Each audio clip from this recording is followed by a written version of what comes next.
Bismillahirrahmanirrahim.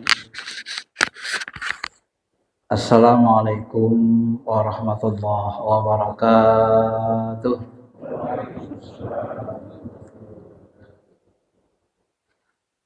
Alhamdulillah, alhamdulillahi rabbil alamin, wal aqibatu lil muttaqin. Alhamdulillahilladzi hadana li dinil Islam. Asyhadu an la ilaha illallah wahdahu la syarikalah.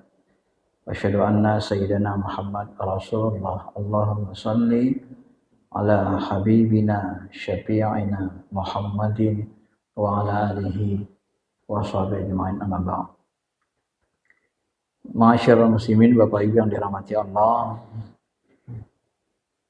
antara saudara-saudari kita di Salafi dengan Aswaja. Ini kita lanjutkan ya. Tergantung bapak-bapak ibu aja mana maunya. Bapak Ibu yang dirahmati Allah Subhanahu wa taala, kemarin kita sudah membahas ini, saya sudah 2 kali ya. Iqra'ul Qur'an ma'talafan alaihim qulubukum fa idza ikhtabtum faqamu anhu. Ini sebenarnya salah satu motto kita membahas ini, di mana Nabi memerintahkan membaca Quran selama hati kita bersatu. Kalau berselisih paham, kita disuruh berhenti bacanya. Apalagi dalam memahami sunnah. Kalau udah buat kita berkelahi, udah bubar aja, gak usah dibicarain lagi. Kan gitu kan. Nah, makanya kita memahami sunnah bid'ah ini dalam rangka sebenarnya untuk mendudukkan ilmunya, bukan untuk memperdebatkan dan menjadikan sunnah sebagai alat berkelahi. Bahasa lainnya, Quran saja kalau berkelahi kita gara-garanya disuruh berhenti baca, gak usah baca lagi. Akhirnya gitu kan, gak usah baca lagi kata Nabi. Kalau kita berkelahi gara-gara memahami ayat Quran. Kenapa? Karena Al-Quran Sunnah itu dihadirkan bukan untuk membuat umat pecah belah, melainkan untuk rahmat ya, supaya kita menjadi rahmat bagi kita. Maka ikhtilafu ummati, perbedaan itu pun sebenarnya rahmat. Jadi setiap perbedaan pendapat ulama itu kita jadikan rahmat, bukan kita jadikan laknat, perpecahan. Berbeda boleh, kata Yusuf Qaradawi, pecah belah tidak boleh. Apa beda berbeda dengan berpecah belah? Jelas bedanya kan? Kita sama adik kakak kita di rumah, rambut sama hitam, keluar dari rahim yang sama, dari sperma yang orangnya sama. Beda nggak? Beda. Bayangkan tercipta dari sperma orang yang sama, keluar dari rahim yang sama, tetap masih berbeda.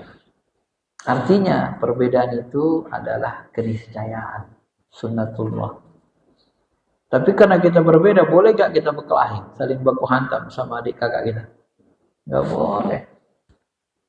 Kita gak boleh meniru Habil dan Qabil. Ya, Qabil dia gak suka dengan saudaranya, Qabil dia bunuh kan, karena dia ingin menikahi perempuan adiknya. Ya. Itu pelajaran dibuat Allah Subhanahu wa taala. Maka sebenarnya memahami sunnah bidah ini pun memang ulama beda pendapat. Karena memang dari definisinya kemarin sudah berbeda kan. Nah, definisi Quran sunnah berbeda. Nah, maka dari sisi ilmu hadis, sunnah itu perkataan, perbuatan, takrir Nabi. Dari sisi usul fikih, sunnah itu adalah perkataan, perbuatan Nabi yang bisa dijadikan dasar hukum. Ada perkataan, perbuatan, takrir Nabi nggak bisa dijadikan dasar hukum. Yang muncul dari sisi kemanusiaannya, seperti cara makannya, 3 jari, jilat-jilat jari, cara jalan Nabi, rambutnya yang ikal gitu kan. Nah, itu nggak bisa dicontoh. Memang dari sononya gitu, sisi manusiawinya. Nggak mesti, nggak wajib dicontoh, kata ulama usul. Kalau dari sisi ilmu fikih, sunnah itu sebenarnya lebih kepada fadilah, keutamaan, anjuran. Ya. Sunnah itu nanti disebut dengan istilah mustahab. Disebut dengan istilah mustahab, dikerjakan berpahala, ditinggalkan tidak dosa. Nah, di antara sunnah itu ada nanti yang wajib. Maka di dalam hukum Islam, hukum melaksanakan sunnah itu, kita ulang sedikit, karena sunnah itu perkataan perbuatan tak Nabi, maka hukum melaksanakannya ada yang wajib. Wajib itu dikerjakan pahala, ditinggalkan dosa. Salat subuh, kalau kita tinggalkan dosa. Salat tahajud, ditinggalkan tidak dosa. Apakah salat subuh sunnah Nabi? Sunnah. Tapi hukum melaksanakannya wajib. Apakah tahajud sunnah Nabi? Sunnah. Tapi hukum melaksanakan tahajud adalah mustahab atau nadab, dianjurkan. Jadi perbuatan Nabi itu ketika kita mau memberikan hukum, dikembalikan kepada ilmu hukum Islam. Itulah yang disebut hukum taklifi. Apakah Nabi SAW setiap hari makanannya kurma, hari-hariannya? Bapak kalau makan sarapan pakai apa? Nasi, lontong. Apakah kita wajib mencontoh Nabi setiap hari makan kurma? Tidak wajib.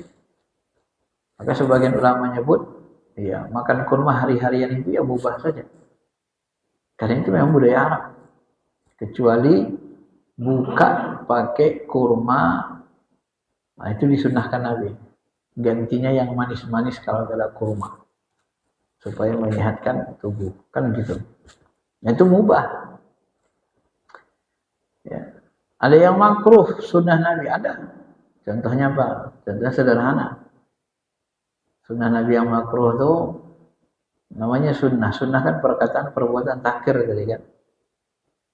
Nah, yang makruh contoh apa? Mencium istri bulan puasa. Jadi Nabi pernah mencium istrinya Aisyah. Ya Rasul, boleh mencium istri banyak? Oh enggak. Aku beda sama kalian. Kalian tidak kuat nahan, hati-hati. Aku lebih kuat nahan dari kalian. Nah, jadi kita tidak boleh mencium istri, karena takut keterusan. Nah, kalau Nabi dia kuat nahan, kalau sahabat takut keterusan, jangan. Makanya ketika Umar mencium istrinya, dia ketakutan, dianggap buat dosa. Ya Rasul, aku sudah buat dosa. Apa itu? Ini Ramadan puasa. Aku sudah mencium istriku. Hai Umar, bagaimana kalau kau kumur-kumur? Batal enggak puasamu? Tidak ya Rasul. Sama itu. Makruh. Nah, jadi untuk sahabat makruh. Untuk ulama. Untuk Nabi sunnah. Untuk Nabi sunnah dalam arti perbuatan Nabi. Dilakukan Nabi. Tetapi perbuatan Nabi itu tak disukai kalau kita contoh. Nah, begitu cara berhukum. Maka kalau kita lihat kelemahan saudara kita di Salafi, mereka kalau menghukumi sunnah Nabi itu tidak dikembalikan ke ilmu hukumnya. Nah, di sini nanti kalau udah sunnah harus dilakukan, tidak bisa begitu. Ya, kalau sudah sunnah harus dilakukan, harus dicontoh, tidak bisa begitu. Di awal-awal Islam, kata Ibnu Uyainah, kalau saya tidak bertemu dengan Imam Syafi'i, Imam Hanafi, kalau ulama hadis ini tidak bertemu dengan ulama fikih, termasuk fikih yang empat tadi, Hanafi, Malik, Syafi'i, niscaya kata mereka kami akan tersesat. Jadi yang menyelamatkan ulama hadis itu adalah ulama fikih. Kenapa? Karena banyak ulama hadis ini hafal hadis tapi nggak ngerti fikih. Kenapa begitu, Ustaz? Karena kata Ibnu Uyainah di ahli hadis. Kalau aku tak bertemu dengan ahli fikih, Imam Syafi'i, Imam Hanafi, Imam Malik, niscaya aku akan tersesat selama-lamanya. Kenapa? Karena dulu kupikir seluruh sunnah itu wajib dilaksanakan. Ternyata tidak semua perbuatan Nabi wajib dilaksanakan. Jadi kesesatannya di situ. Kesalahan ulama hadis itu di situ. Maka ketika Salafi menghindari hukum fikih yang 5, mereka mengulangi kesesatan ulama hadis yang masa lalu. Karena mereka menganggap kalau udah sunnah ya harus dilakukan, tidak begitu. Kalau dipaksain semua, ya habis Pak, masuk neraka semua lah kita. Kalau tahajud, siapa yang tak tahajud tadi? Siapa yang tak tahajud? Sesat, masuk neraka, ninggalin tahajud. Ya kan? Nah, siapa yang nggak puasa Kamis kemarin? Senin Kamis, yang nggak puasa Kamis siapa? Nah, itu ninggalin sunnah, sesat, masuk neraka. Haram. Nah, kan akhirnya menyusahkan kan? Akhirnya menyesatkan. Nah, disitulah nanti titik berpisahnya Aswaja dengan Salafi di situ. Jadi mereka mengulangi lagi kesalahan ulama hadis selalu. Sehingga mereka seolah ya kelihatan berpikirnya gitu, kalau udah sunnah seolah-olah wajib, tak begitu. Maka sunnah yang wajib, tapi sunnah yang tidak wajib, tidak wajib. Sunnah yang haram dilakukan, ada yang haram. Apa itu? Nikah lebih dari 4. Ya. Menikahi istri-istri Nabi itu haram bagi sahabat. Nabi wafat, janda-janda Nabi itu haram dinikahi, nggak boleh dinikahi.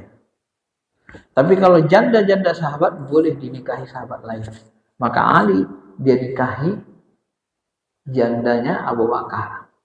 Istri Abu Bakar dia nikahi. Tapi Aisyah, istri Nabi yang lain, itu nggak ada sahabat yang berani nikahin. Karena haram. Karena mereka itu dianggap ummahatul mukmin, ibu-ibu orang beriman. Menikahi ibu-ibu orang beriman adalah haram. Begitu bahasanya. Jadi sunnah Nabi itu harus kita pahami dalam perspektif hukum yang 5. Barulah nanti dia ketemu bahwa yang ini tidak wajib. Kalau tak wajib namanya tak wajib. Ditinggal tak apa-apa. Kalau tak apa-apa ya tak haram. Kalau tak haram ya tak bid'ah, tak sesat. Kan gitu sebenarnya kan. Nah, kalau nggak haram ya berarti nggak sesat. Karena yang sesat itu haram. Kenapa? Seluruh bidah yang sesat haram masuk neraka. Di situ dia. Ya, di situ nanti persentuhannya. Maka lawan dari kata sunnah bid'ah dalam ilmu hadis, bid'ah pun begitu. Maka ketika kita mau menghukumi sunnah dengan hukum yang 5, bid'ah juga harus diberi hukum dengan hukum yang 5. Logikanya kan begitu. Dan kenyataannya secara ilmu begitu. Kalau seluruh bid'ah kita anggap sesat, Salafi kan memegang pendapat Ibnu Taimiyah, kullu bid'atin dhalalah, seluruh bid'ah sesat. Seluruh sesat masuk neraka. Berarti seluruh bid'ah itu sesat haram kan? Karena haram yang menyebabkan masuk neraka. Benarkah seluruh bid'ah sesat dan masuk neraka? Kalau definisi bid'ah itu adalah seluruh yang bertentangan dengan Al-Quran, Sunnah, berkaitan dengan akidah dan ibadah, bertentangan dengan Quran Sunnah, baik akidah dan ibadah, bisa kita terima. Maka kita bertemu nanti dengan Salafi dalam hal ini. Seluruh yang bertentangan dalam akidah dan ibadah bertemu di sini. Tapi ketika seluruh ibadah yang buruk yang tidak dicontohkan Nabi ya, secara persis dianggap bidah sesat, maka berselisihlah Salafi dengan Aswaja. Ya. Titik perselisihannya di sini. Kullu bid'atin dalalah wa kullu dalalatin finnar. Seluruh bidah sesat, seluruh sesat masuk neraka. Maksudnya apa? Apa yang dimaksud dengan bidah?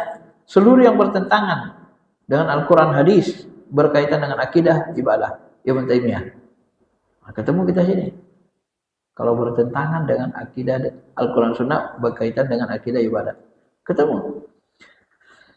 Tapi berpisahnya kita sama mereka dalam definisi. Kalau definisi ijtihad bin salam, Imam Syafi'i, ulama mazhab Syafi'i, seluruh perbuatan yang baru, baik akidah, ibadah, muamalah, itu semuanya bid'ah yang tak pernah dicontohkan Nabi. Nah, ini definisinya. Nah, ketika seluruh perbuatan baru yang tak pernah dicontohkan Nabi itu bid'ah, maka ketika mau menghukuminya, Imam Syafi'i, Ijtihad bin Abi Salam, ulama fikih, memakai hukum yang 5. Kenapa? Tidak seluruh yang baru itu bertentangan dengan Al-Quran hadis. Ya, tidak seluruhnya bertentangan.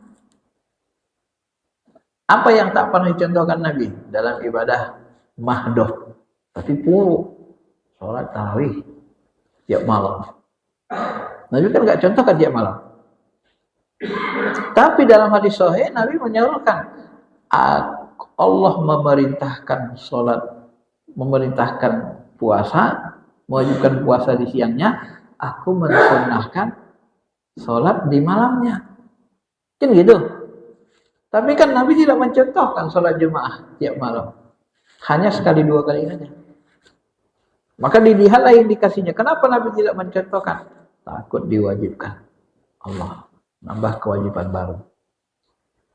Yang kedua, Nabi sebenarnya ingin mengerjakannya. Cuman takut diwajibkan, takut memberatkan. Kan gitu. Maka dari sini kita pahami.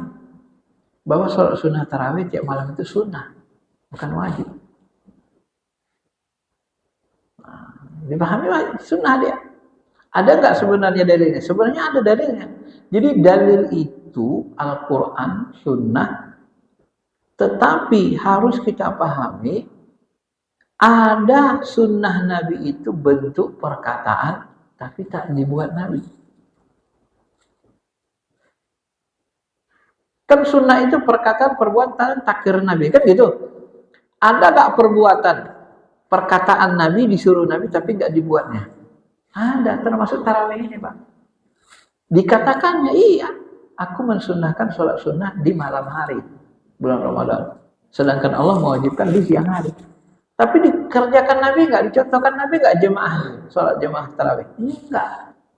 Cuma sekali 2 kali. Nah, maka dari situlah ulama sepakat sholat tarawih tiap malam itu menjadi sunnah. Walaupun tidak dicontohkan Nabi.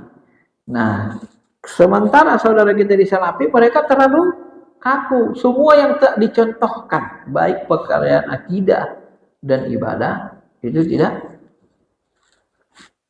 haram, itu bid'ah. Semua yang tak dicontohkan Nabi. Nah, jadi buat salat tarawih tiap malam gimana? Oh, itu sebenarnya ada dianjurkan Nabi, kata mereka. Tapi nggak dicontohkan Nabi. Oh iya, itu dicontohkan Khulafaur Rasyidin. Khulafaur Rasyidin itu disuruh Nabi diikuti. Nah, jadi alasannya sebenarnya kurang kuat. Kurang kuatnya di mana? Tidak ada kekhususan bagi Khulafaur Rasyidin atau sahabat lain membuat bid'ah dalam ibadah. Kalau Khulafaur Rasyidin boleh buat bid'ah, kalau kita nggak boleh, ulama kita nggak boleh. Ada nggak kaidah agama gitu? Tidak ada. Maka dikaji ulama fikih, karena bukan bid'ah sesatlah Khulafaur Rasyidin Umar berani melakukannya. Karena dia yakin itu tidak bisa sesat. Sehingga dia katakan, hadhihi nikmatul bid'ah. Inilah sebaik-baik bid'ah. Senikmat-nikmat bid'ah. Dia sendiri mengatakan, itu bid'ah. Lalu ulama Salafi mengatakan, oh enggak. Maksud Umar bin Khattab di situ bid'ah adalah bid'ah menurut bahasa. Loh, zaman sahabat mana ada istilah bid'ah menurut bahasa, bid'ah menurut istilah. Itu kan pemahaman mereka, Pak. Oh ya gitu. Itu dimaksud Umar menurut bahasa. Tadi dia katakan seluruh bid'ah sesat.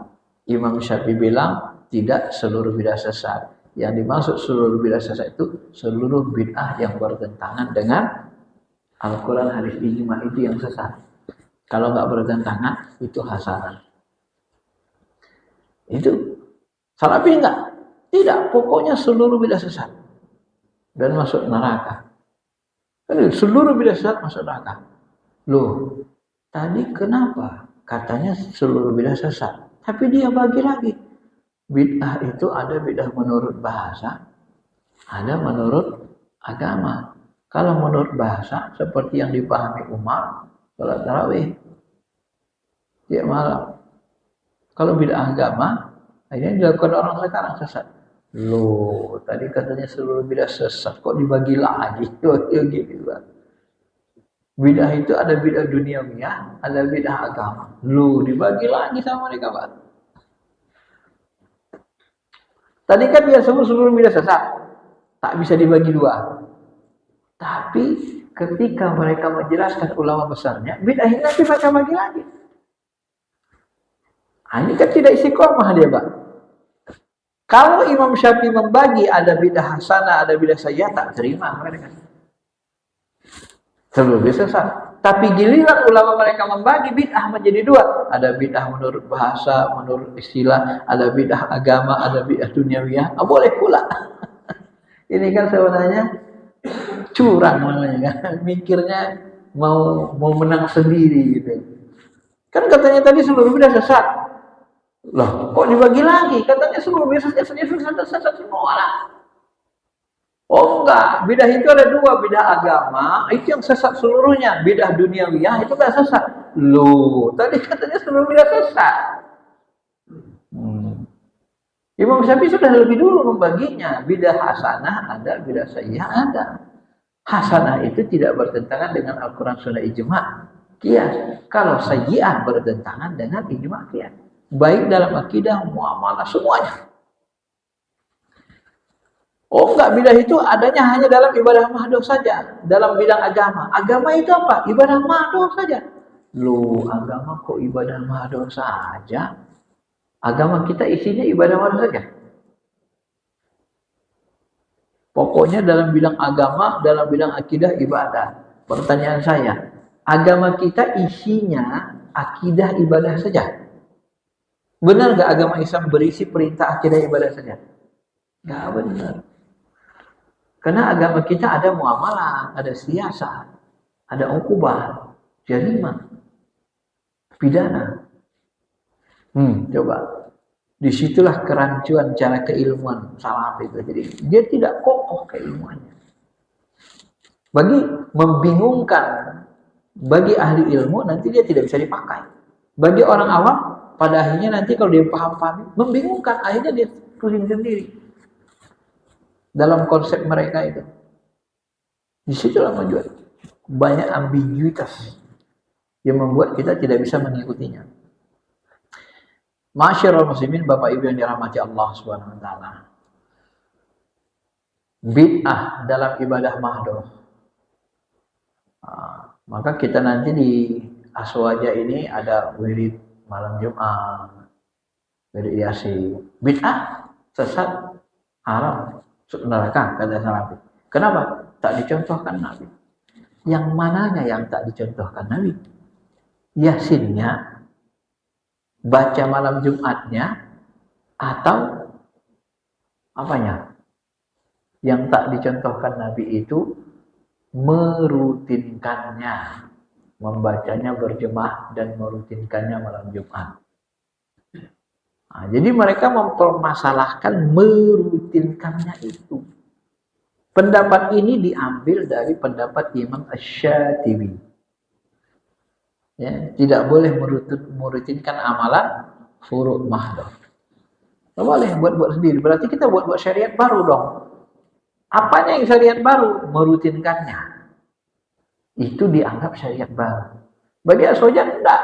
Yasin itu sudah bagian dari agama. Tidak ada syariat baru di situ. Merutinkannya itu hanya sebagai ada maslahatnya untuk apa? Untuk acara kumpul silaturahmi. Daripada kumpul silaturahmi ini tidak ada ibadah mahdohnya, tidak ada nilai ibadahnya yang mahdoh buruk, daripada ngomong-ngomong aja nggak ada pahala, cuma ngomong-ngomong. Takutnya ngomong ngelantur nggak ada pahala sama sekali, ngomong mubah saja kan. Baguslah baca Yasin sedikit, syukuran kata ulama. Nah, coba Salafi enggak bisa.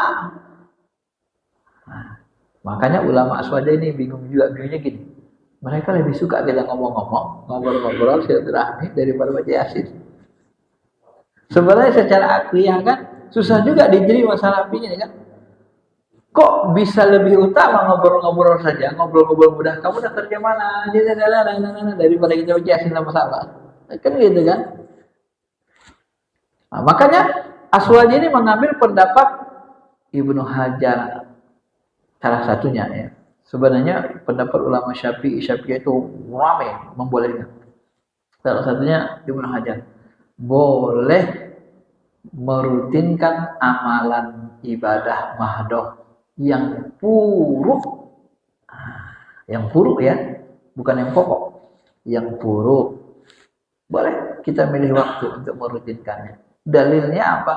Dalilnya dikiaskan dengan Nabi setiap Sabtu itu memilih hari Sabtu untuk ziarah. Setiap Sabtu ziarah. Termasuk Fatimah, dia rutinkan ziarah. Menziarahi Hamzah setiap Sabtu. Seminggu sekali dia rutinkan. Dan itu tidak wajib. Itu amalan puruk. Amalan sunnah saja. Maka ulama Aswaja kan, kami sebenarnya bukan bermaksud membuat syariat baru. Kami merutinkannya sebagai tempat ajang silaturahmi. Cuma ketika silaturahmi daripada kami ngobrol nggak ada amalan, bagus juga kami baca Yasin lah, supaya ada pahala kami. Kan begitunya bahasa Aswaja ini. Nah, cuma Salafi tidak terima. Pokoknya tak dicontohkan Nabi, kan? Jadi keras di situ. Dia tidak mau menganalisis mendalam. Pokoknya tak dicontohkan ibadah mahdoh besar, bid'ah. Akhirnya kita susah mencernanya begini. Kok baca Quran jadi masuk neraka? Yang dibacakan firman Tuhan. Kalau baca tadi buku sihir rame-rame masuk neraka, masih masuk akal. Ya. Atau baca film novel porno rame-rame, bisa masuk neraka, masih masuk akal. Tapi kalau baca Quran, ayat Tuhan rame-rame masuk neraka. Ini orang susah mencerna, Pak. Bapak bisa mencerna nggak? Baca ayat Tuhan rame-rame kita baca, masuk neraka kita gara-gara baca Quran. Susah kan mencernanya? Akal manusia, akal publik, akal orang beriman, itu susah mencerna. Langsung aja itu. Ma ra'aul mu'minuna khairan bahwa indallahi khair. Sesuatu yang baik dalam pandangan orang ramai, orang beriman, dalam pandangan Allah itu baik. Tapi pandangan akal orang beriman. Nah, disitulah perbedaannya. Ya. Terjadilah perbedaan di situ. Ma'asyiral muslimin, Bapak Ibu yang dirahmati Allah Subhanahu wa taala.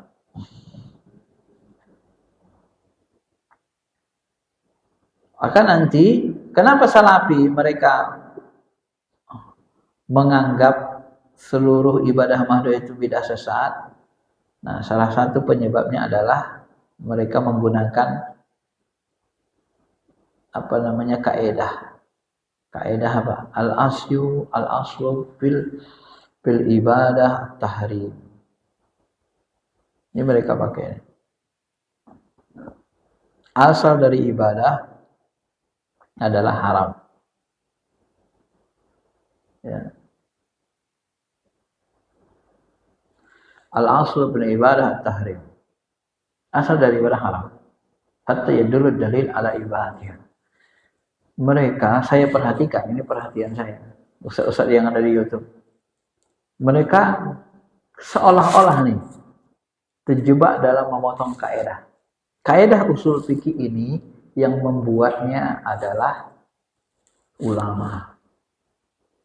Di awal mereka menyebut dalil itu Al-Quran Sunnah. Tiba-tiba mereka berdalil pakai kaidah usul fikih. Coba. Di situ saja mereka tidak istiqomah.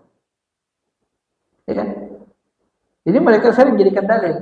Al-aslu fil asya fil ibadah tahrim. Dan seolah-olah mereka potong asal ibadah mahdoh haram atau kibi. Padahal kaidah ini yang menciptakannya, menemukannya, membuatnya ulama usul. Asli dari kaidah ini ada ujungnya. Itu yang biru, yang pada ujung. Saya garis bawahi. hatta yadullud dalil ala ibahatiha. Asal ibadah mahdo haram sampai ada dalil yang membolehkannya atau sampai ada dalil yang memerintahkannya. Artinya kita nggak boleh buat ibadah baru sampai ada dalil yang membolehkannya. Apa dalil membolehkannya? Nah, ini kita lihat. Baca Yasin malam Jumat. Apa dalil yang membolehkannya? Ada nggak dalil yang membolehkannya membaca Yasin malam Jumat? Ada nggak dalil yang membolehkan baca Yasin malam Jumat? Ada. Dalilnya apa? Dalil umum. Siapa yang membaca Yasin di malam hari, maka dihapuskan dosanya di pagi hari. Jadi kalau kita baca Yasin malam Jumat, pagi Jumat dosa kita dihapus. Ada dalilnya? Ada. Nah, sekali lagi yang mereka tuntut bukan itunya, tapi merutinkannya. Dalil merutinkannya ada nggak? Ada. Boleh kita memilih amalan furu merutinkannya di waktu tertentu yang kita pilih. Jika ada kemaslahatan untuk agama. Itu tadi sepertinya dalilnya kias seperti Hamzah Fatimah tiap hari Sabtu menziarahi kuburan Hamzah. Dirutinkan. Itu bukan wajib. Bahkan kalau kita haluskan lagi, ulama aswaja ini bukan maksud merutinkan, mewajibkan, tapi memilih waktu malam Jumat untuk silaturahmi. Tiap malam Jumat silaturahmi. Cuma supaya silaturahminya ada nilai ibadahnya, diajaklah baca Yasin sama-sama. Supaya tidak melulu mengoyok istilahnya. Nah, jadi dalilnya tidak ada. Boleh memilih atau merutinkan amalan ibadah puru. Nah, yang nggak boleh itu mewajibkan, menambah kewajiban agama. Kalau nggak Yasin kau masuk neraka, kau sama wirid Yasin itu kayak sholat 5 waktu. Nah, nggak boleh. Kita wajibkan bagi orang ramai gitu nggak boleh. Ya. Kalau sholat Yasin kau nggak akan ada nanti. Kalau nggak wirid Yasin, nggak ada orang nanti yang menguburkan kau di komplek ini. Nggak boleh. Karena menguburkan, memandikan itu kewajiban. Yasinan itu tidak kewajiban. Nah, bisa dipahami Pak? Jadi dalilnya itu sebenarnya ada. Dalil kias namanya. Cuma mereka, ya itu tadi, menolak kias. Cenderung menolak kias dari ibadah mahdoh. Kalau aswaja, banyak amalan-amalan furu itu berdasarkan kias. Contoh lain. Sholat sunat sebelum Jumat. Kalau Jumatan Bapak sholat sunat nggak sebelumnya? Sholat. Banyak yang nggak sholat Jumat sebelum Jumat? Banyak. Termasuk saudara kita di Muhammadiyah. Apalagi Salafi. Kenapa? Ibadah mahdoh nggak dicontohkan Nabi? Sesat, haram. Kenapa ulama kita berani sholat sunat sebelum Jumat? Walau tak dicontohkan Nabi. Ada nggak dalilnya? Dalilnya bukan Quran, bukan sunnah. Kata ulama, dalilnya adalah kias. Kok bisa kias, Ustaz? Nah, saya contoh. Jumat itu sholat yang menggantikan sholat zuhur. Sholat zuhur 4 rakaat.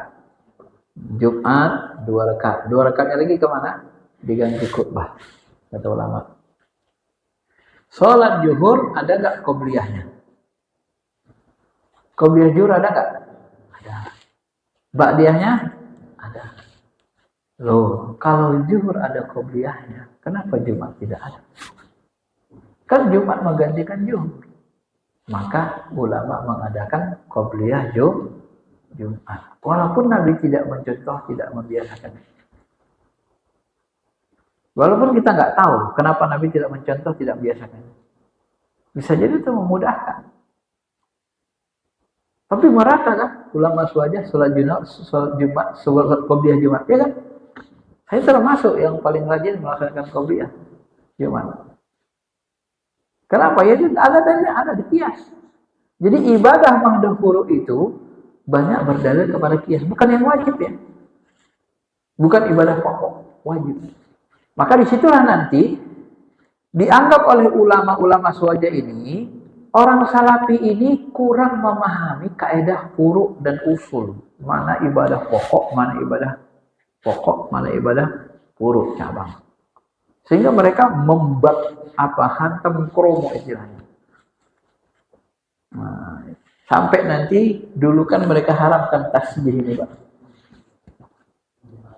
Ini kan haram sama mereka. Ya kan?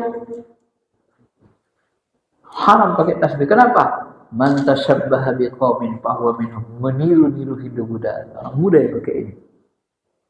Nabi sahabat pakai ini. Hadis sahih.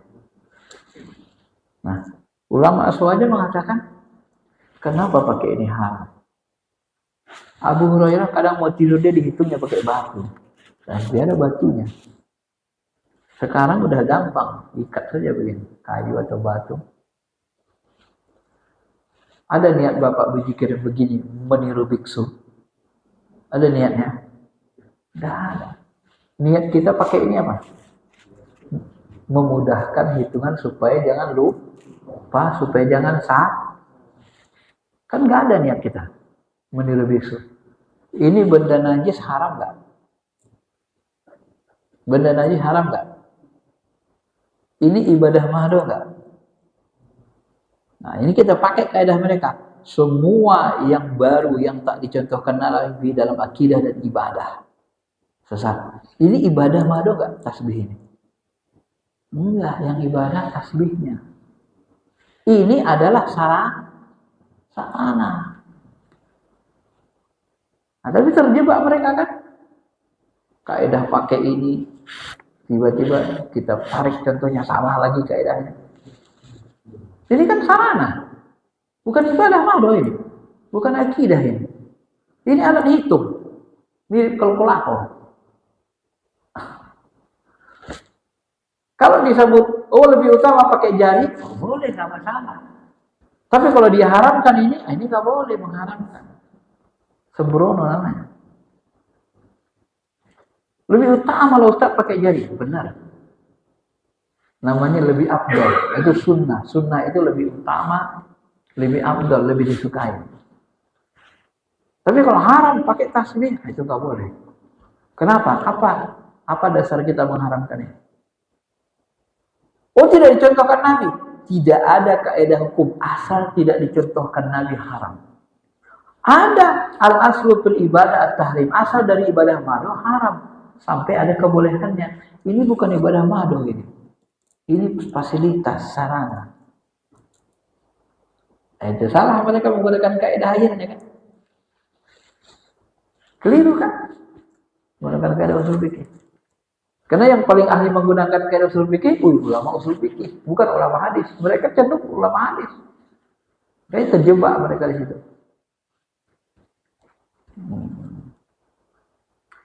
Bapak Ibu yang dirahmati Allah Subhanahu wa taala. Ya. Maka syekh besarnya yang masih hidup sekarang, kaget saya itu baca buku fatwanya. Apa dia bilang? Buka bersama bid'ah. Kalau bid'ah, karena dalam pandangan mereka seluruh bid'ah haram sesat. Bapak Ibu bisa cerita nggak? Buka bersama haram. Alasannya apa? Tidak dicontohkan Nabi. Karena ibadah puasa itu ibadah mahdoh. Dan buka bersama itu haram. Bid'ah. Kaget saya baca fatwanya, Pak. So, di internet, website resminya. Nah. Bisa nggak Bapak mencerna buka bersama haram? Ibadah mahdohnya puasa. Makannya itu karena dihubungkan ke puasa di mahdoh. Kalau makan sebenarnya bukan ibadah mahdoh. Ya, puasanya itu yang bukanya. Tapi kalau makan mah ibadah mahdoh.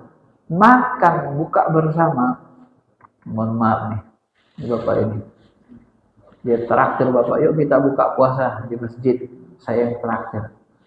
Traktirnya buka bersama. Menurut hadis apa?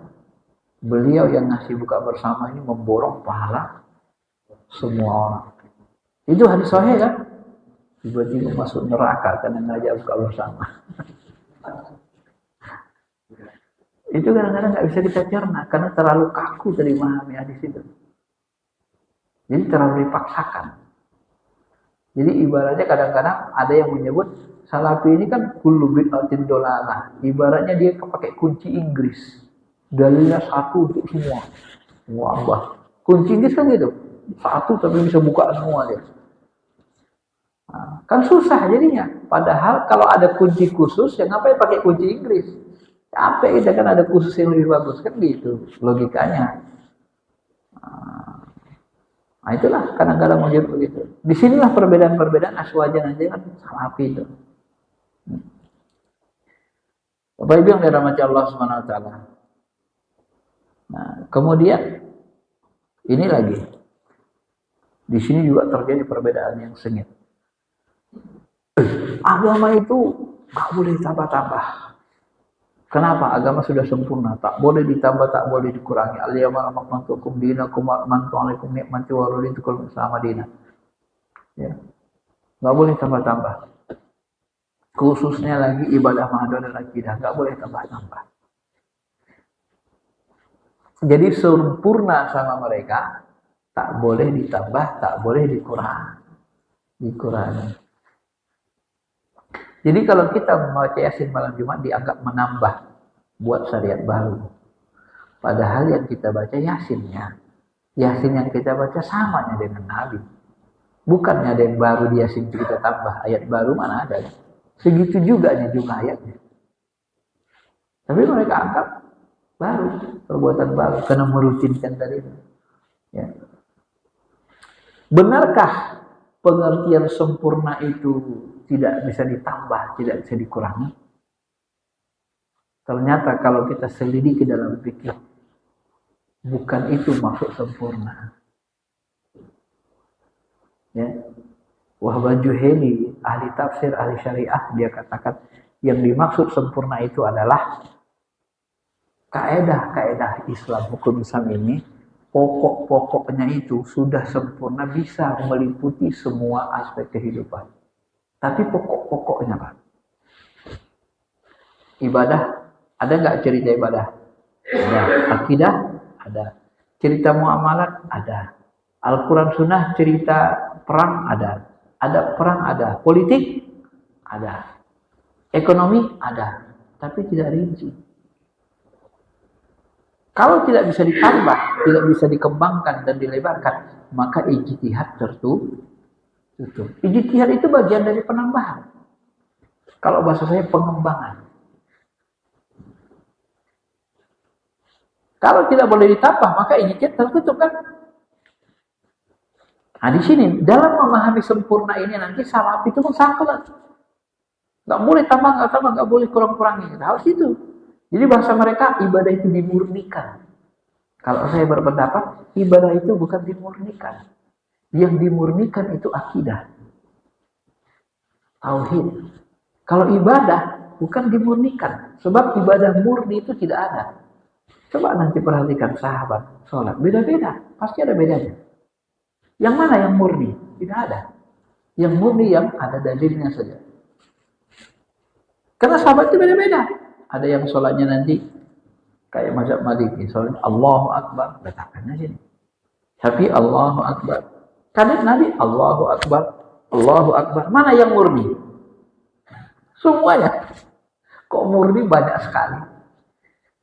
Ibadah itu cenderung dibahasakan Nabi, bahasa ulama, perbanyaklah ibadah kalian. Ibadah itu dibanyakin. Bukan dimurnikan. Sebenarnya perintah umumnya begitu. Banyakinlah ibadah kalian. Murnikan akidah kalian. Tapi mereka pakai prinsip ibadah dimurnikan. Karena anggapan bercampur.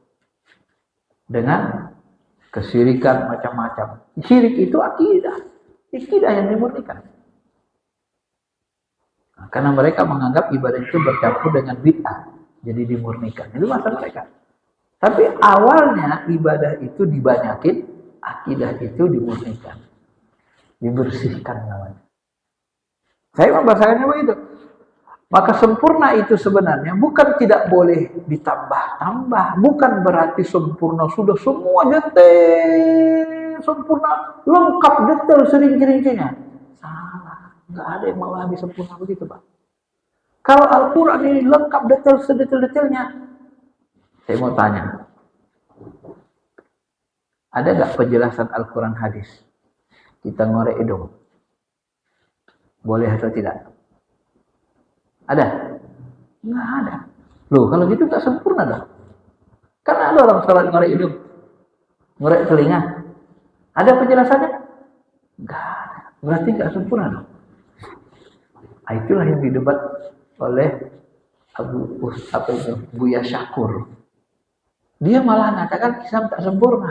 Ini pun nggak boleh disebut segitu. Dia malah sebut gara-gara pemahaman ini orang liberal mengatakan Islam itu nggak sempurna. Salah juga. Memahami sempurna yang salah.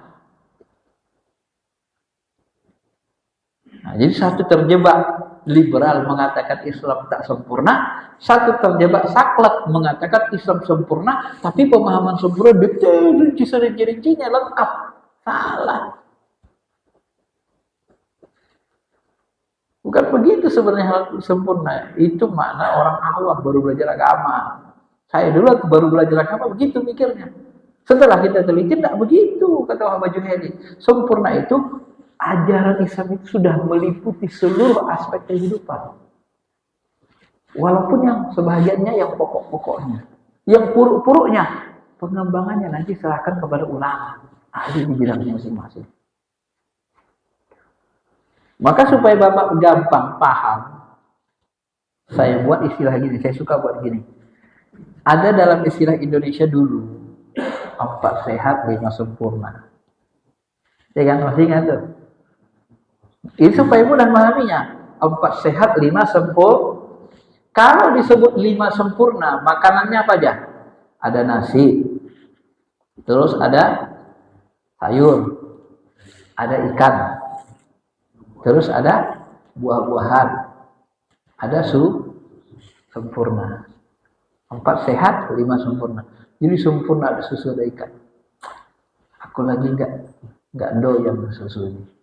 Aku pinginnya minum kopi dulu lah. Haram nggak minum kopi? Haram nggak? Nah, jadi kalau kita pakai pola pikir salafi, oh itu sesat, itu nambah-nambahi katanya minum kopi. Yang sempurna itu pakai susu katanya. Nah, gitulah perumpamaan. Bisa Bapak pahami? Yang halal dia harapkan nanti gara-gara dianggap yang ini yang sempurna karena dia adalah cenderung tekstual.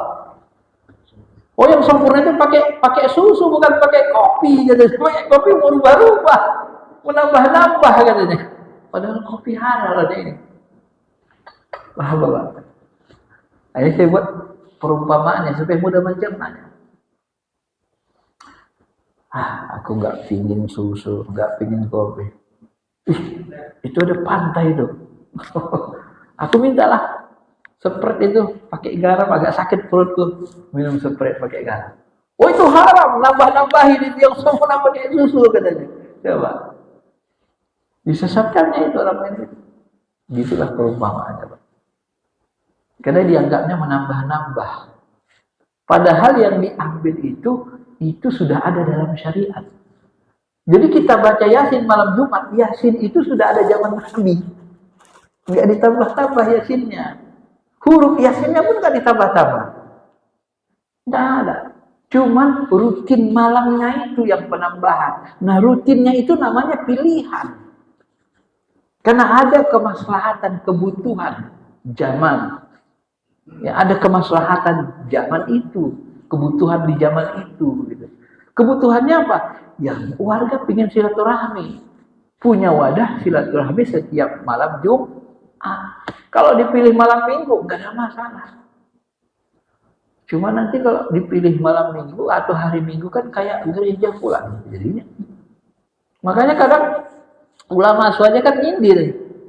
Kalian ngaji hari Minggu waktu duha sama kayak orang apa katanya boleh katanya kan. Mereka rutin Pak kajian Minggu kan, kajian Ahad. Wih, berarti kan Minggu itu Nasrani kan? Kita rutin malam Jumat sesat, mereka rutin kajian setiap Ahad enggak sesat. Oh, karena hari Minggu kami libur katanya, dibuat alasan dia libur. Kalau asun saja tidak, oh malam Jumat malam mulia, kami senang melaksanakan Maulid Yasin di malam yang paling mulia, tambah banyak pahalanya. Nah, di sinilah nanti perbedaan pemahaman itu, ya. Maka sempurna di sini yang paling mendekati kebenaran, berdiri di antara liberal dan saklek. Sempurna adalah agama Islam ini meliputi seluruh sendi kehidupan, walaupun sebahagiannya pokok-pokoknya saja, tidak rinci seluruhnya. Coba apa yang tadi, akhlak ada, akidah ada, ibadah ada. Bapak mau bidang apa? Ada nggak petunjuknya dalam Quran hadis? Ada. Teknologi ada, walaupun tidak seluruhnya. Saintifik ada, walaupun tidak seluruhnya. Itu dimaksud dengan sempurna, dia menyentuh seluruh aspek kehidupan, pokok-pokok kehidupan. Itu dimaksud sempurna. Jadi bukan sempurna semuanya detail, sudah lengkap sempurna. Tidak boleh tambah kurangi lengkap. Ya, bukan begitu. Itu pemahaman dasar awal, orang awam baru belajar. Saya dulu itu memahaminya, udah sempurna nggak boleh tambahin. Tapi ketika kita dihadapkan masalah, nggak ada jawabannya dalam Quran Sunnah, baru kita sadar. Kalau sempurna, kenapa nggak ada jawabannya? Berarti perlu ijtihad, perlu penambahan, pelebaran. Ya. Jangankan korek hidung, mami seperti ini. Ada nggak dari boleh pakai baju li celana di sana? Ada nggak jelasan dalam Quran Sunnah? Nggak ada. Nggak ada penjelasannya. Berarti nggak sempurna dong. Karena nggak ada dicontohkan, dijelaskan Allah dan Rasulnya. Apa Allah dan Rasulnya lupa? Kok kira Allah dan Rasulnya lupa? Kan susah Pak kalau ngomong kayak gitu. Nah, bahasa Nabi, apa yang diperintahkan Allah, laksanakan. Yang dilarang, jauhi. Yang Allah diamkan, boleh. Pertanda itu bukan berarti orang lupa, itu boleh. Nah, begitulah. Nah, jadi kaidah-kaidah inilah nanti kalau kita kumpul menyebabkan titik-titik perselisihan, perbedaan antara salafi. Ya. Bapak Ibu yang dirahmati Allah Subhanahu wa taala,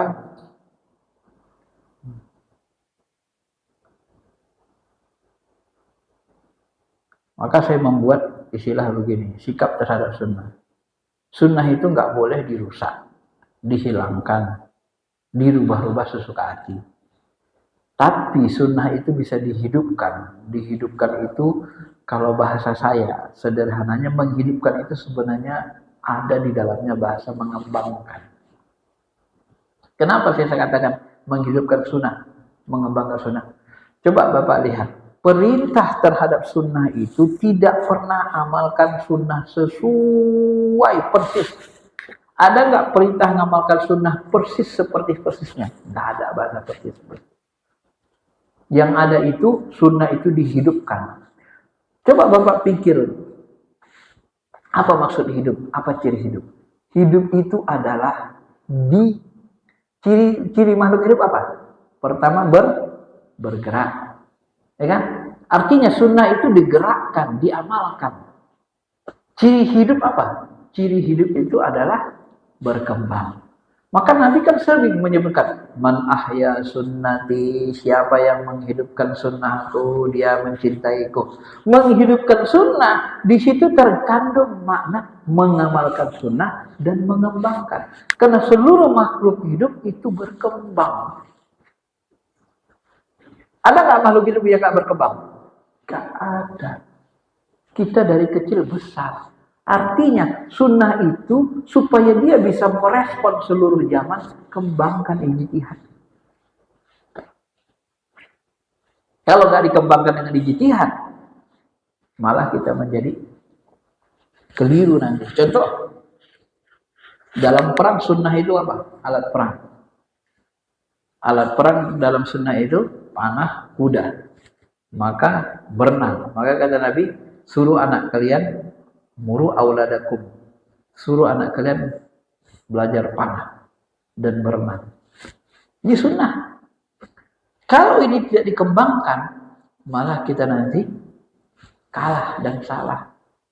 Akhirnya tentara TNI Polri kita Udah buat panah banyak-banyak.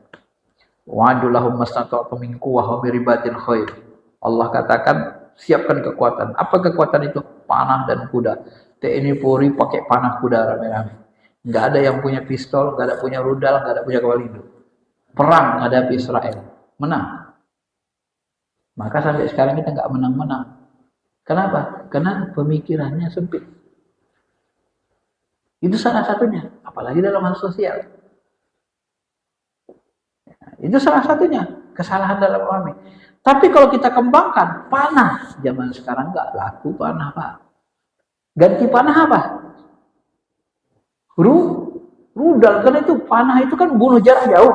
Gantinya rudal.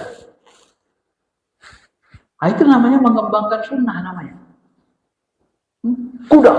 Kuda itu untuk apa? Ngejar musuh di darat. Nah, yang paling hebat ngejar musuh di darat apa? Sekarang tank untuk tempur, ya kan? Kalau ngejar musuh di udara, pesawat tempur, jet tempur. Nah, dulu zaman Nabi nggak ada main udara, sekarang sudah ada main udara, jet tempur. Kalau di laut, kapal induk. Zaman sahabat sudah ada kapal. Zaman Muawiyah mereka sudah punya kapal perang. Ya. Kita sekarang harusnya punya kapal induk. Karena sudah 1500 tahun berlalu kan. Sahabat saja sudah punya kapal perang. Masa kita nggak punya kapal induk? Kan begitu masanya. Nah, ini namanya mengembangkan sunnah. Itu udah sebut tadi ijtihad, memahami Al-Quran sunnah dalam konteks kekinian. Itulah cara menghidupkan sunnah yang saya maksud. Jadi sunnah itu dihidupkan dalam arti dia diamalkan. Tapi dalam konteks yang berbeda, dia harus dikembangkan pemahamannya.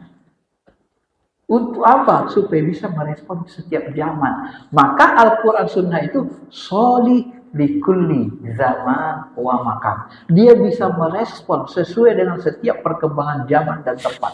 Waktu dan tempat. Nah, jadi Al-Quran Sunnah itu dia bisa merespon zaman. Setiap zaman, dia bisa berlaku setiap zaman. Dengan apa? Dengan diihya, dengan dihidupkan. Ya, bukan dipahami secara tekstual semua. Bukan dipahami secara persis begitu semua, enggak. Kecuali pada pokok ya kita berusaha persis. Tapi dalam hal yang banyak sunnah muamalah, hukuman itu perlu pengembangan. Maka Nabi menyebut hidupkan sunnahku. Menghidupkan, mengamalkan, dan mengembangkan. Bukan amalkan sunnahku sesuai persis seperti aku. Bukan begitu. Jadi sunnah itu, sikap kita itu menghidupkan. Menghidupkan di situ ada nilai, ada isinya, mengamalkan dan mengembangkan. Nah, dari sini kita bisa paham, Pak, bahwa sunnah itu tidak harus dipahami seluruhnya secara tekstual. Nah, disinilah nanti bedanya. Akar pemahaman itu beda jadinya, Pak, dengan salafi ya.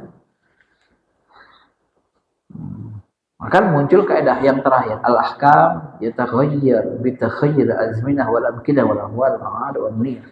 Ini yang tak pernah mereka pakai bahas secara mendalam. Hukum bisa berubah karena berubahnya keadaan, tempat, zaman, niat, adat. Berubah-ubah hukum itu, Pak. Kok berani kali Ustaz merubah-ubah hukum? Bukan saya yang merubah. Perubahan hukum itu mengikuti kaidah.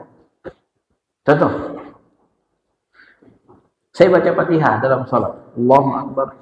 Bismillahirrahmanirrahim. Apa hukum baca Fatihah? Dalam salat. Dalam salat wajib. Saya keluar. Saya baca Fatihah. Bismillahirrahmanirrahim. Alhamdulillahirabbil alamin arrahmanir rahim. Apa hukumnya? Saya keluar naik mobil baca Fatihah. Apa hukumnya? Hukumnya boleh, mubah. Tapi kalau kita baca tetap dapat pahala. Berarti sunnah atau mustahab. Berapa? Susah perut saya. Udah. Keluar saya dari mobil. Masuk saya ke WC. Ngaji saya. Bismillahirrahmanirrahim. Baca, saya lagukan Fatihah itu dalam WC sambil buang air besar. Apa hukumnya? Hah? Kok bisa berubah hukumnya? Yang dibaca sama-sama Fatihah. Masa baca Quran bisa masuk neraka? Ya, Anda bacanya satu di tempat wajib jadi wajib, satu di tempat mubah jadi mubah, tapi membacanya dapat pahala, satu di tempat haram bernajis dapat karena menghina. Inilah, makanya nanti muncul hukum ini, kaidah ini disepakati ulama hukum. Dan kalau Bapak nanti melihat ustaz-ustaz salafi, ini paling jarang dibahas kaidah ini. Dari situlah kita melihat mereka itu tidak kokoh dalam keilmuan usul fikih. Ini paling jahat kan? Coba Bapak dengar, setiap ceramah mereka bid'ah tentang bid'ah, tidak ada bahas kaidah ini Pak. Tidak sanggup mereka atau mereka nggak tahu atau gimana. Wallah. Ini kaidah usul fikih. Dikutip lagi Ibnu Qayyim dalam I'lamul Muwaqqi'in. Hukum bisa berubah karena berubahnya waktu, tempat dan berubah Pak. Suruh anakmu sholat umur 10 tahun, umur 7 tahun suruh sholat, nggak mau 10 tahun pukul, boleh pukul. Udah tua bahkan tetap nggak mau sholat, usir di rumah. Berubah kan? Kenapa? Berubah umurnya, keadaannya. Adakah kira itu bahwa hukum itu berubah itu? Nah, ini kok ahli usul fikih itu rinci, lebih rinci pengetahuannya agamanya. Maka ulama-ulama ahli itu banyak sesat. Disebabkan mereka tidak memahami kaidah-kaidah istinbat hukum. Setelah mereka memahami, barulah mereka mengatakan, alhamdulillah aku bertemu Imam Hanafi, Imam Malik, Imam Syafi'i. Kalau enggak udah sesat selama-lamanya aku dari. Karena asal sunnah wajib dirasanya sunnah, dipaksain yang namanya sunnah. Padahal tidak semuanya harus dipaksakan. Kan? Makanya Nabi SAW ada sahabat junub dia Pak, junub. Nah, nggak ada air. Nah, junub dia, nggak ada air. Apa yang dilakukannya? Guling-guling di tanah. Ammar bin Yasir sampai ke Nabi. Nggak perlu guling-guling. Tayamum itu cuma wajah sama ini, nggak ada air. Ada lagi sahabat satu lagi, ya junub dia, tapi dia ada sakitnya. Nah, nampaknya air, mandi dia pakai air Kak, mendidih dia menggigil, mandi pakai air, meninggal. Marah Nabi, sekiranya kamu dulu tayamum. Marah Nabi, kenapa kamu tidak suruh dia tayamum? Dia kan sakit, dipaksakannya mandi pakai air. Dia sakit, ya Bapak kalau junub demam, mimpi bahasa demam, mandi pakai air, tak boleh. Kalau junub dia pakai tayamum saya. Oh, kita masih demam kok. Jangan dipaksa. Makanya salah seorang sahabat besar itu juga teman Muawiyah, ya, Amr bin As. Itu ketika dia mau sholat, kedinginan di subuh hari, dingin dia. Mau wudu, ketakutan dia. Teringat di ayat wala tulqu bi aydikum ila tahlukah. Jangan kau bunuh dirimu. Teringat di ayat itu. Akhirnya dia bertayamum. Masuk dia ke masjid salat. Lalu datang sahabat, "Ya Rasulullah, itu tadi enggak wudu itu. Itu enggak wudu itu Amr bin Yasir. Itu enggak wudu itu." Sahabat itu kan. Tanya, "Sini tuh. Betul kamu enggak berwudu dari salat jadi imam?" Bayangkan pakai tayamum jadi imam dia. Betul kamu salat. Jadi imam tadi nggak pakai wudu. Ya Rasul benar. Tadi aku mau berwudu kedinginan menggigil. Jadi aku teringat ayat jangan membunuh dirimu. Maka aku tayamum. Kata Amr bin As. Teringat aku. Lalu aku tayamum. Apa jawab Rasul? Rasul ketawa. Membenarkan. Dibenarkan Rasul. Coba bisa berubah kan? Karena kondisi tadi. Itu hadisnya sahih. Amr bin As berwudu, bertayamum ketika dia junub, dia jadi imam. Waktu ada air, tapi dalam kondisi dia kedinginan. Ini boleh kan Nabi? Karena dia teringat dengan ayat tadi. Nah, begitulah cara berhukum. Jadi memang kalau kita paham fikih hukum Islam ini, sebenarnya tidak ada kesulitan, tidak ada saklek. Hukum Islam itu antara apa? Antara sulit dan terlalu mudah, itu di tengah dia mutawasitah. Ya. Antara liberal dan saklek. Yang liberal salah, yang saklek juga salah, di tengah. Maka agama Islam ini disebut dengan ummatun wasatun, umat moderat pertengahan. Iya, kalau kita baca usul fikih begitu, Pak. Akhirnya kebuka pikiran kita. Nah, disitulah makanya nanti berubah, hukum itu bisa berubah. Tapi jangan dirubah sesuka hati kita. Suka-suka hati nggak bisa. Harus ada kaedahnya. Dan tidak boleh terlalu liberal, terlalu mudah-mudahkan. Yuridullahu bikumul yusra wa la yuridu bikumul usra. Allah ingin kemudahan bagi kamu. Benar, tapi jangan mudah-mudahkan. Suka-suka kita nggak boleh. Ya. Saya memahaminya begitu. Baik, saya kira itu saja penjelasannya. Sudah jam 7 ya. Sudah 1 jam. Silahkan kalau ada mau tanya.